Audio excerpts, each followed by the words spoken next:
घर से वापस लौट के नहीं जा, तू जो कहेगी हम वही करूंगी।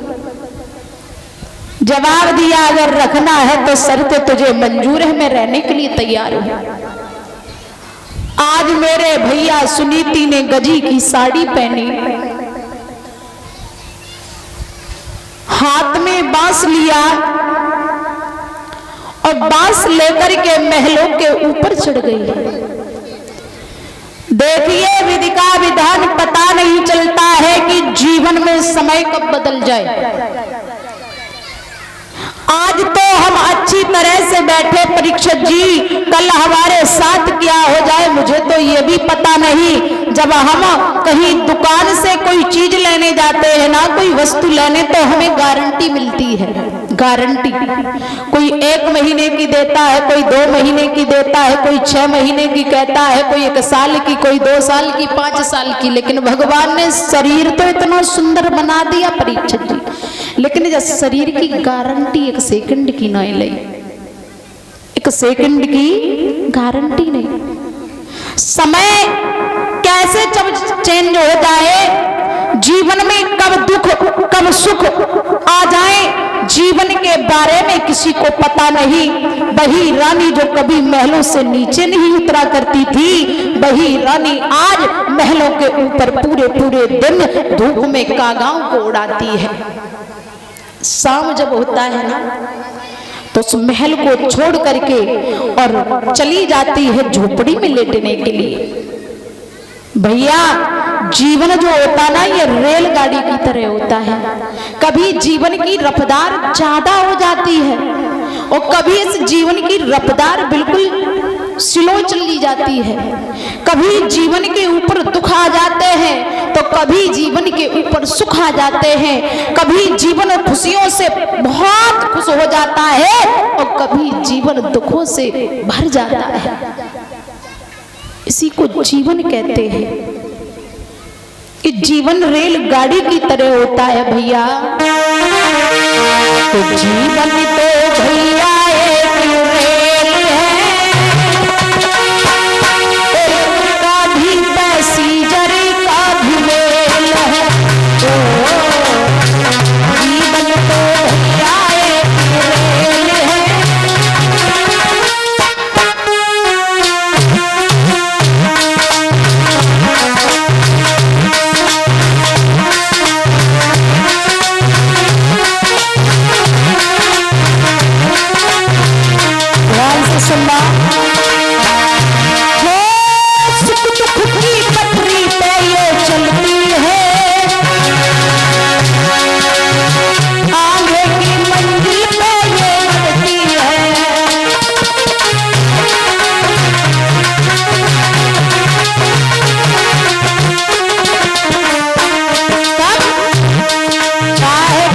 दुख की ये पटरी पे चलती है और आगे की मंजिल पे बढ़ती है। कब? जब तक सांसों में इसका खेल है, जब तक सांसों का इसमें खेल है। कभी कैसी कभी काफी मेल है। जीवन तो भैया एक रेल है।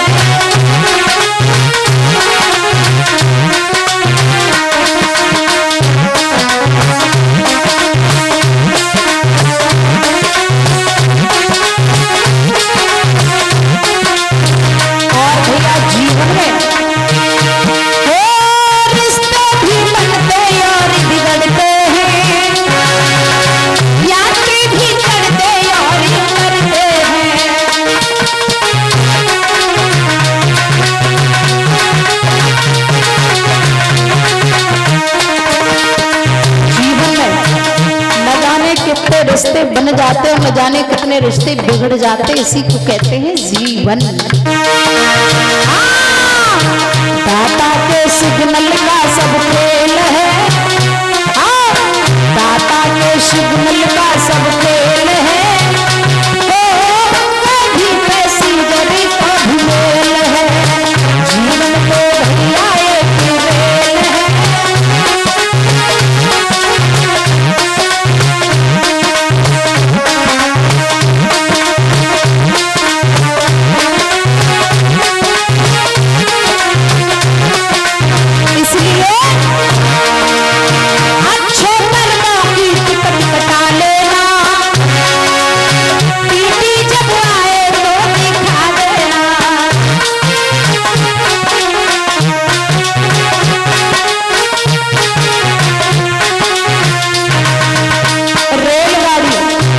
जब हम बिना टिकट के बैठ जाते तो टीटी आता है, जुर्माना लगा देता है।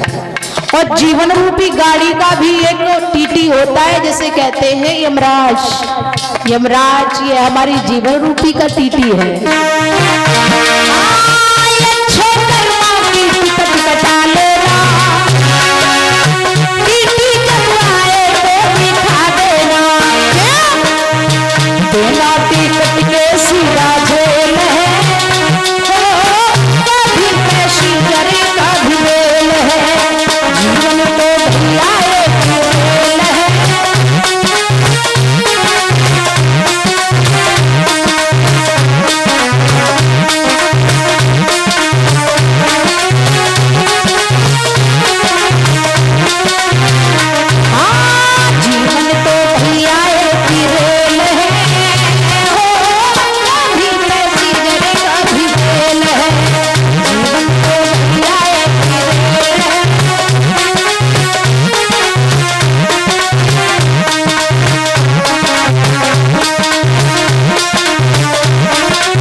सुख चढ़ाव उतार आता ही रहता है। आज मैया रात्रि के समय चली है, झोपड़ी में जाकर के लेट गई। और जब झोपड़ी में मैया लेट गई तो भैया ध्यान रखना, 6 महीने हो गए महारानी ने महाराज का चेहरा नहीं देख पाया। रात के समय लेटी है, विचार करने लगी, अरे परमात्मा इससे तो बढ़िया है कि मर जाऊं। रात के समय सुनीति काफी देर तक रोती रही, लेकिन अंत में विचार मरने का आया। लेकिन हे बड़े भैया ध्यान देना, मरना किसी समस्या का हल नहीं होता है। मरना किसी समस्या का हल नहीं होता है।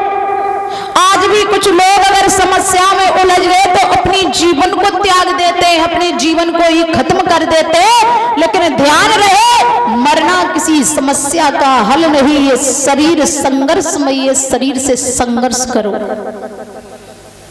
ये कथाएं हमें यही तो सिखाती और क्या सिखाती है कि जीवन में आकर के घबराना नहीं है। दुख अगर आ जाए तो व्याकुल नहीं होना है। सुख अगर आ जाए तो ज्यादा सुख का ये दिखावा नहीं करना कि हम बहुत सुखी हैं। और ध्यान रखना, किसी के सामने रोने की भी आवश्यकता नहीं करना, क्योंकि जानते हो ना, संसार के आगे अगर आप रो दोगे तो एक बात होगी, संसार के लोग 10 बात जोड़ के कहेंगे। इसलिए रोना भी नहीं है। आज मैया चली है रात के समय मरने के लिए।